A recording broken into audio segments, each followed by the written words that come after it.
पछिल्लो 24 घण्टामा नेपालमा 240 जनामा कोरोना संक्रमण पुष्टि, थप 6 जनाको निधन। कोरोना खोपमा भारतले नेपाललाई प्राथमिकतामा राखेको छ भन्दै मन्त्री प्रदीप कुमार गेवालीको भनाई। न्यायाधीशहरूलाई कहिले पनि भेटेको छैन भन्दै प्रधानमन्त्री केपी ओलीको स्पष्टीकरण। इन्फ्रास्ट्रक्चरको आइपिओले इतिहास रच्ने दाबी, डिम्याट प्रयोगकर्ता 25 लाख नागे। जनयुद्धका नेता प्रचण्ड र जबसका नेता माधव नेपाल नै हुन् भन्दै वर्षमान पुनले भने। भारत भ्रमणबाट फर्किए परराष्ट्र मन्त्री गेवाली के निर्णय भयो त यसबारे पुरै जानकारी। मान्छे मारेर दुःख दिन होइन, हँसाउन चाहन्छौ भन्दै प्रचण्डलाई केपी ओलीको कटाक्ष। सेटिङ बाहेक अरूले संसद पुनर्स्थापना रोकिन्न भन्दै घनश्याम भुसालको भनाई। प्रचण्ड र माधव समूहले अदालत र निर्वाचन आयोगलाई दबाब दिएको सुभाष नेम्बाङको आरोप। चुनावमा जान डराउनेलाई किन चाहियो चुनाव चिन्ह भन्दै केपी ओलीको प्रश्न।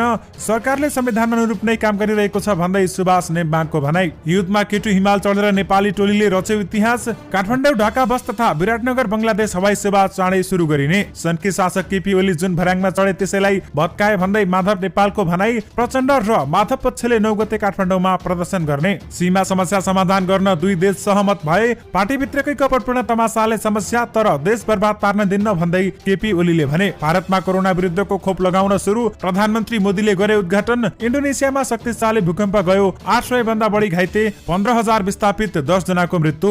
दर्शकवृन्द नमस्कार, तपाईहरुलाई फेरि पनि स्वागत छ हाम्रो च्यानल स्मार्ट खबरमा। दैनिकी जस्तै तपाईहरुमा आजका पनि मुख्य समाचारहरू लिएर उपस्थित भइसकेका छौं। हाम्रो मेहनतको लागि तपाईहरुले यो भिडियोलाई एउटा सानो लाइक गरी सक्दो शेयर गर्न भने नबिर्सिनु होला। त्यसैगरी यदि तपाईहरुले अहिलेसम्म हाम्रो च्यानल स्मार्ट खबरलाई सब्स्क्राइब गर्नु भएको छैन भने सब्स्क्राइब गर्नु होला, साथै छेउमा रहेको बेल घण्टीमा क्लिक गरी अलमा क्लिक गर्न पनि नबिर्सिनु होला। आउनुस आजका मुख्य समाचारतर्फ लागौं। दर्शकवृन्द, पहिलो खबर कोरोना भाइरसका संक्रमितहरूको संख्याबाट सुरु गर्न चाहे। पछिल्लो 24 घण्टामा नेपालमा थप 240 जनामा कोरोना भाइरस कोभिड-19 को संक्रमण पुष्टि भएको छ।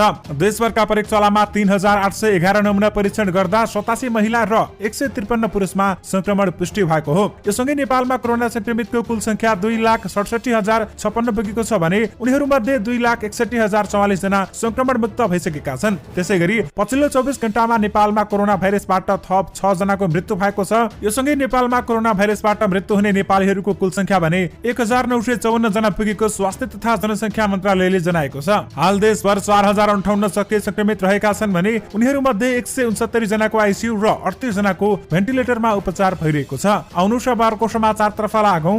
दर्शकवृन्द, प्रधानमन्त्री केपी शर्मा ओलीले सर्वोच्च अदालतका न्यायाधीशहरूलाई आफूले नभेटेको बताएका छन्। शनिबार काठमाडौँमा प्रदेश नम्बर 1 प्रदेश सम्पर्क कमिटिको भेलालाई सम्बोधन गर्दै नेकपा ओली समूहका अध्यक्ष समेत रहेका ओलीले न्यायाधीशहरूलाई भेटेको प्रमाणित गर्न चुनौती दिएका छन्। मैले यसपटक मात्र होइन, सायद कहिले पनि भेटेको छैन उनले भने। सपना प्रधानलाई वकिल हुँदा यस्तै कुनै कार्यक्रममा देखेको हो, अरूलाई त देखेको छैन, सायद चिनेको पनि छैन भनेर उनले भनेका छन्। प्रतिनिधि सभा विघटनको मुद्दा सर्वोच्च अदालतमा विचाराधीन रहेका बेलामा प्रधानमन्त्री ओलीले पुस 26 र 27 गते 4 जना न्यायाधीशहरूलाई भेटेको खबर आएको भन्दै शुक्रबार संवैधानिक इजलासमै प्रश्न पनि उठेको थियो। रिट निवेदकहरूको तर्फबाट शशि श्रेष्ठले यसबारे प्रश्न पनि उठाएकी थिइन्, तर प्रधान न्यायाधीश चोलेन्द्र शमशेर जबराले त्यस्तो कुरा नगर्नुस् भन्दै रोकेका पनि थिए। प्रधानमन्त्री ओलीले न्यायालय प्रणालीमाथि विश्वास घटाउन झुट प्रचार गरेको बताएका छन् भने सर्वोच्चले खण्डन गरिसक्दा पनि केही सञ्चार माध्यमले प्रश्न उठाएको भन्दै उनले भने हिजो सर्वोच्च अदालतले खण्डन गरिसकेको छ।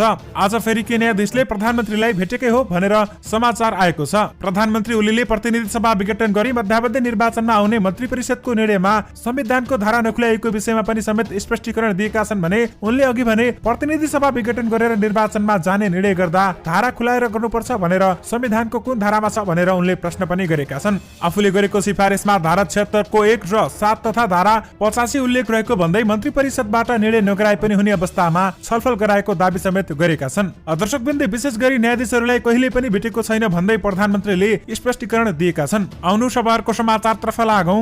दर्शकवृन्द, नेपाल कम्युनिस्ट पार्टी नेकपाका ओली समूहका संसदीय दलका उपनेता सुभाष चन्द्र नेम्बाङले प्रचण्ड र माधव समूहले अदालत र निर्वाचन आयोगलाई अनावश्यक दबाव सिर्जना गरिरहेको टिप्पणी गरेका छन्। संसद विघटन सम्बन्धी मुद्दाबारे सर्वोच्च अदालतमा संवैधानिक इजलासकै बृहत इजलासमा भन्ने विवाद गरेर मुद्दालाई अड्काउने प्रयास गरिरहेको बताएका छन्। लामो समय आफ्नो धारणा सार्वजनिक नगरेका संविधान सभा अध्यक्ष समेत रहेका नेम्बाङले आज काठमाडौँको तीनकुन्नेमा आयोजित ओली समूहको प्रदेश 1 का अगुवा कार्यकर्ताहरूको भेलालाई सम्बोधन गर्दै यस्तो बताएका हुन्। राष्ट्रपतिले यो सरकारलाई कामचलाउ घोषणा नगर्नु तथा प्रतिनिधि सभा विघटन गरिसक्दा पनि प्रधानमन्त्री केपी शर्मा ओली मन्त्री परिषद विस्तार गर्नुबारे अहिले प्रश्न उठिरहेको भन्दै उनले यसबारे थप प्रश्न पार्ने कोसिस समेत गरे। संविधानको धारा 77 ले प्रधानमन्त्री रिक्त कति बेला हुन्छन् भनेर प्रश्न लेखेको भन्दै उनले यो सरकारले फुलफेद जस्तै काम गर्न पाउने तर्क पनि गरेका छन्। स्थायी कमिटी सदस्य नेम्बाङले मध्यावधि निर्वाचन तोकिएकै मितिमा हुने दावी समेत गरेका छन्। छन्। आउनु शबारको समाचारतर्फ लागौं। दर्शकबिन्द इन्डोनेसियामा शुक्रबार गएको शक्तिशाली भूकम्पका कारण 800 भन्दा बढी घाइते भएका छन्। भूकम्पका कारण अरु 15,000 मानिस विस्थापित समेत भएको अधिकारीहरूले शनिबार जानकारी दिएका छन्। देशको पश्चिम सुलावेसी प्रान्तमा 6.2 म्याग्निट्युडको भूकम्प गएको हो। भूकम्पपछि स्वयं घर तथा भौतिक संरचनाहरूमा क्षति पुगेको अधिकारीहरूले जनाएका छन्। भूकम्पमा परि गम्भीर घाइते भएकाहरूले अस्पतालमा उपचार गराइरहेको छ भने सामान्य घाइतेहरूको संख्या धेरै भएकाले उनीहरूलाई अस्पताल बाहिर नै उपचार गरिएको छ। भूकम्पले सबैभन्दा धेरै मामुजु शहर र मजने जिल्ला सबैभन्दा बढी प्रभावित भएको राष्ट्रिय प्रकोप व्यवस्थापन निकायका प्रवक्ता राडित्या जाटीले बताउनु भएको छ।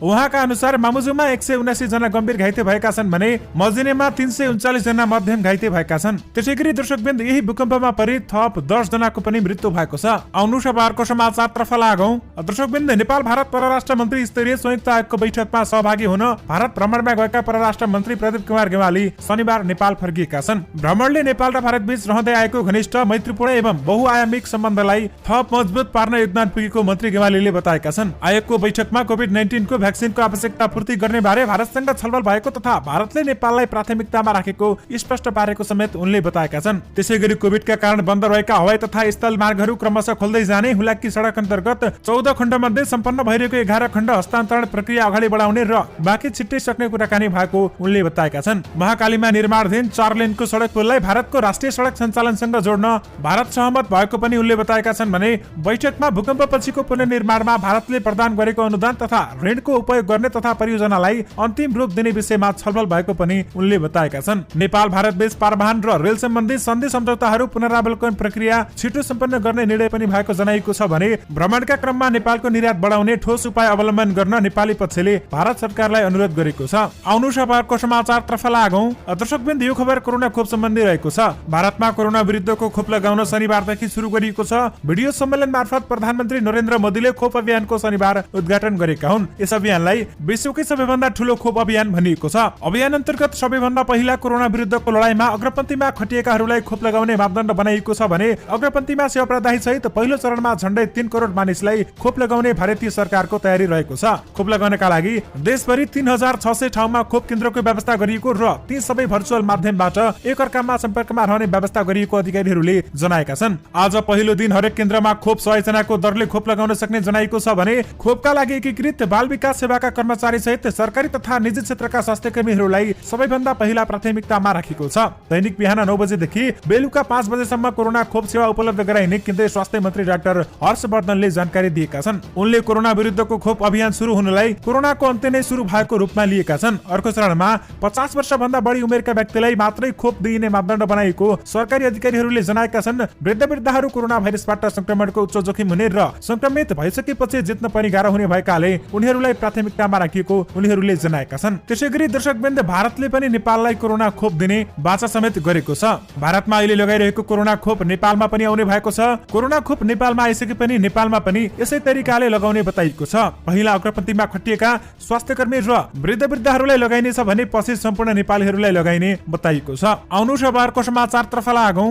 दर्शकवृन्द प्रधानमन्त्री केपी शर्मा ओलीले सत्ताधारी पार्टीभित्रकै कपटपूर्ण तमासाले व्यवधान सृजना गराएको बताएका छन्। नेपाल कम्युनिस्ट पार्टी नेकपा प्रदेश नम्बर 1 को प्रदेश सम्पर्क कमिटीद्वारा काठमाडौँमा आयोजित कार्यकर्ता भेलालाई सम्बोधन गर्दै प्रधानमन्त्री ओलीले नेकपा भित्र चरम अराजकता र अनुशासनहीनता बढ्दै गएको उनले बताएका छन्। प्रधानमन्त्री ओलीले देश बर्बाद पार्न नपाएको चिन्ता मानेकाहरूले आफ्नो खुसीलाई देख्न नसकेको दाबी समेत गरेका छन् भने सरकारले सम्पूर्ण जनताको खुसीका लागि अभिभावकको काम गरिरहेकाले जनतालाई रुवाउन खोज्नेहरूको प्रयास सफल नहुने दाबी समेत उनले गरेका छन्। उनले भने केही मान्छेहरू कुकुहोला मचाएर हिँडेका छन्, केहीलाई पिर पनि परेको छ। ओलीले संविधान च्यात्यो, कहाँ देख्नुभयो उहाँहरूले संविधान च्यात्यो, धुजा पार्यो। यस्तै देश बर्बाद हुन लागेको बेलामा पनि केपी ओली मुस्कुराइ राखेको छ। उहाँहरूले देश बर्बाद पार्न नपाएकोमा चिन्ता मात्रै हो, उहाँहरूले देश बर्बाद पार्न खोज्नु भएको थियो भनेर उनले भनेका छन्। उनले लामो समय संघर्ष गरेर प्राप्त उपलब्धिलाई कसैको इशारा र स्वार्थका कारण गुम्न नदिने प्रतिबद्धता जनाए। उनले भने देश प्रतिगमनतर्फ फर्कन सक्दैन, देश अगाडि बढ्छ भनेर उनले भनेका छन्। दर्शकवृन्द विशेष गरी पार्टीभित्रै कपटपूर्ण तमासाले समस्या भएको छ तर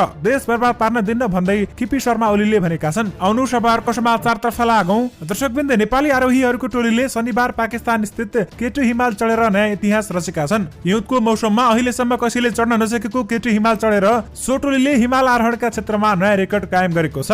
8000 मिटर भन्दा बढी उचाइमा भएका संसारका 14 हिमाल मध्ये अरू सबै 13 हिमाल हिउँदमा चढिएको भए पनि यो हिमाल भने हिउँदमा कसैले पनि आरोहण गर्न सकेको थिएन। शनिबार उनीहरू सोही हिमालको चुचुरोमा पुगे लगत्तै अन्तर्राष्ट्रिय सञ्चार माध्यमले नेपाली आरोहीले केटी हिमालमा नयाँ इतिहास कायम गरेको भनी समाचार प्रेषित गरेका छन्। नेपाली आरोहीको एउटा टोलीले शनिबार पाकिस्तानको केटी हिमाल चढेर युद्धमा यो हिमाल आरोहण गर्ने पहिलो टोलीको रूपमा इतिहास रचेको छ भनेर अन्तर्राष्ट्रिय समाचार एजेन्सी एएफपीले लेखेको छ। उनीहरू चुचुरोमा पुगे लगत्तै सो आरोहणको व्यवस्थापन गर्ने सोभेन समिकल ट्रेकले आफ्नो ट्विटर ह्यान्डल मार्फत खुसी बाँडेको छ।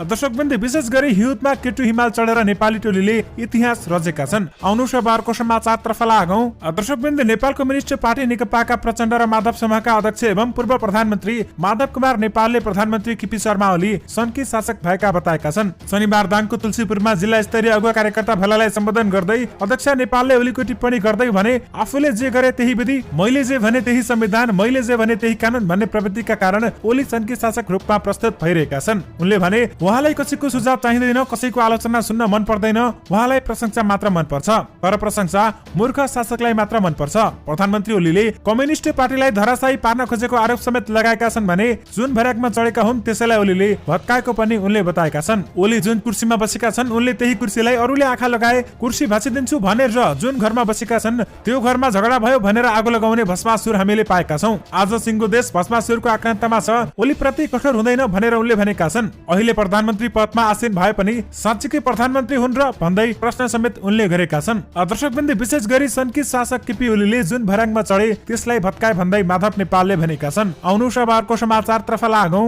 दर्शकवृन्द, प्रधानमन्त्री केपी शर्मा ओलीले पुष्पकमल दाहाल प्रचण्ड र माधव कुमार नेपाललाई चुनावमा नजाने भएपछि चुनाव चिन्ह किन चाहियो भनेर प्रश्न गरेका छन्। आफू निकट प्रदेशका कार्यकर्तालाई सम्बोधन गर्दै उनले यस्तो बताएका हुन्, उहाँहरू अध्यक्ष र महासचिवलाई थाहै नदिई निर्वाचन आयोग पुगेका रहेछन्। अहिले सरकारले निर्वाचनमा तोकेपछि डराइराख्नु भएको छ, चुनावमै जान नमान्ने भएपछि चुनाव चिन्ह किन चाहियो भनेर उनले प्रश्न समेत गरेका छन्। उनले सूर्य चिन्ह चुनाव चाहिने भए पार्टीको बैठकमा आउन समेत आग्रह गरेका छन्। अहिलेसम्म प्रचण्डले सूर्य चिन्हमा चुनाव लडेको छैन, सूर्य चिन्ह चाहिन्छ भने बैठकमा आउनुस् भन्दै उनले भनेका छन्। पार्टीमा प्रचण्ड र माधव नेपाल, झनलाल खनाल लगायतका सबै नेताहरूले पद यथावत रहेको पनि उनले बताएका छन्। दर्शकवृन्द, विशेष गरी चुनावमा जान डराउनेलाई किन चाहियो चुनाव चिन्ह भन्दै ओलीले प्रश्न गरेका छन्। आउनु शनिबारको समाचारतर्फ लागौं। दर्शकवृन्द, नेपाल कम्युनिस्ट पार्टी नेकपामा ओली पक्षका स्थायी कमिटिका सदस्य सुभाष चन्द्र नेम्बाङले वर्तमान सरकारले संविधान अनुरूप नै काम गरिरहेको बताएका छन्। शनिबार नेपाल कम्युनिस्ट पार्टी नेकपामा प्रदेश नम्बर 1 को प्रदेश सम्पर्क कमिटिद्वारा काठमाडौँमा आयोजित कार्यकर्ता भेलामा बोल्दै स्थायी कमिटी सदस्य नेम्बाङले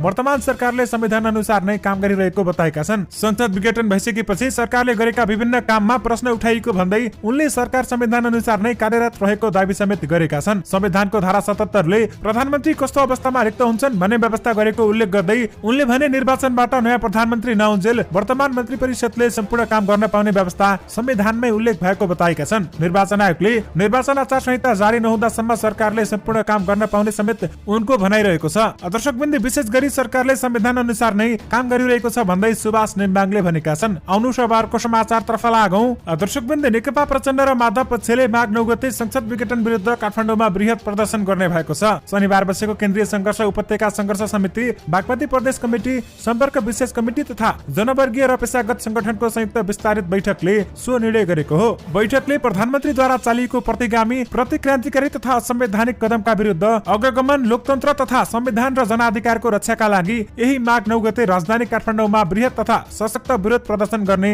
निर्णय गरेको छ।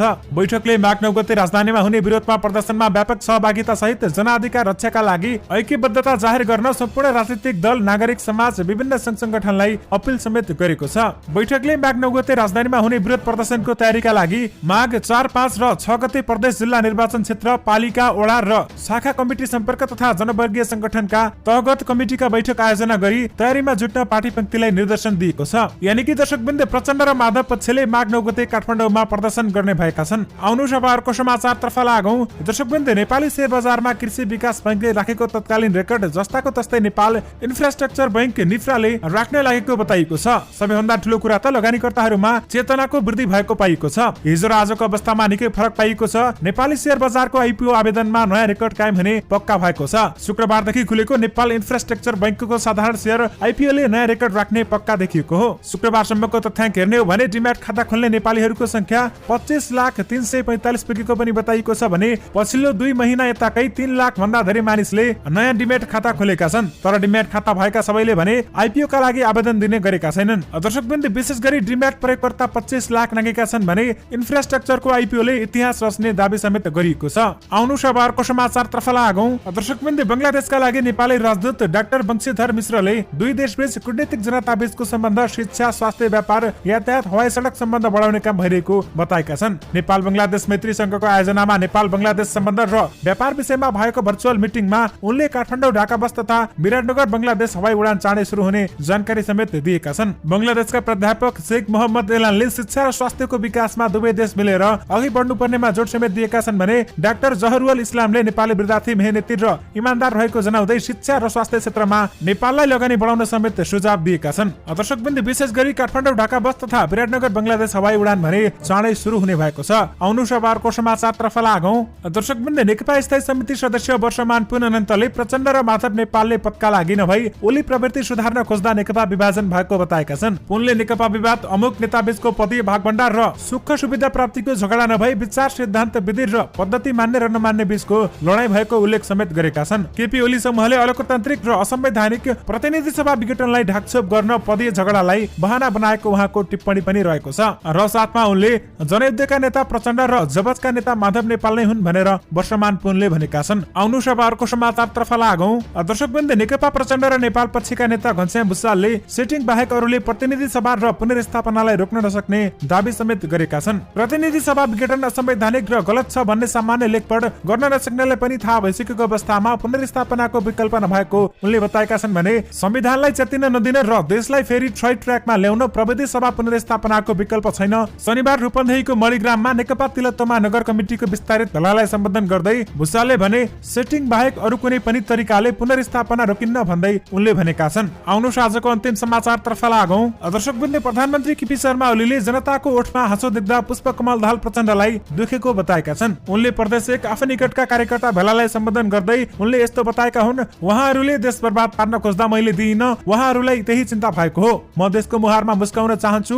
उनले भने म हँसाउँदै हिँड्छु तर मान्छे मार्दै हिँड्न सक्दिन। मान्छे मारेर कुटेर जनतालाई रुवाएको आरोप लगाए। मैले मान्छे हाँसे भनेर जोकर नै भनेछन्। जनता हाँसेको देखेर किन पिर परेको होला? उनले भने देश रुवाउन खोजेका थिए तर सकेनन् र रुवाउन दिइने पनि छैन भनेर केपी शर्मा ओलीले भनेका छन्। दर्शकवृन्द, यो सँगै तपाईहरुमा आजका सबै मुख्य समाचारहरू राखिसकेका छौं। फेरि पनि तपाईहरुमा नयाँ रिपोर्टहरूको साथमा उपस्थित हुने नै छौं। अहिलेलाई भने मलाई बिदा दिनुस्। नमस्कार।